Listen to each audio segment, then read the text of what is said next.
GPRS системот за следење на прометот на обврзниците кој го воведе Управата за јавни приходи на дневна основа забележал отстапување кај 325 ризични и високоризични даночни обврзници од услужните дејности, како и случаи на прикривање на реално остварениот промет со цел намалување или затајување на данокот. Карактеристични се појавите во угостителската дејност каде на потрошувачите се издаваат така наречени компјутерски сметки, односно сметки кои се печатат на обичен нефискален принтер.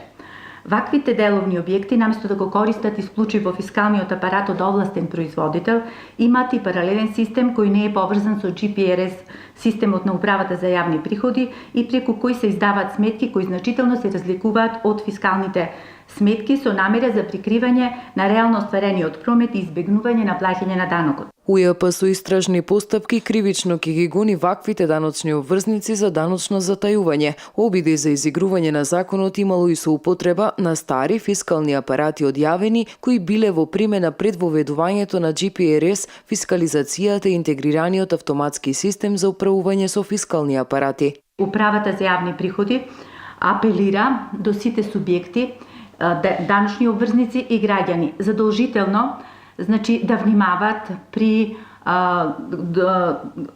увидот во фискалните сметки, да се издават фискални сметки на начин пропишан со Законот за регистрирање на готовинскиот промет, а граѓаните активно да информираат Управата за јавни приходи и да бидат партнери во откривање и пријавување на неплаќачите. Од управата додаваат дека фалсификувана од исправна фискална сметка се разликува по специфичниот баркод прикажан на фотографијата. Апелираат до граѓаните задолжително да бараат сметки и да ги проверуваат истите. Во викенд контролата, кога беа исконтролирани 195 даночни обврзници во регионов, поточно Битола, Струга и Охрид, исконтролирани биле 47, а кај 5 биле констатирани неправилности, најмногу во Битола 3 и по 1 во Охрид и Струга.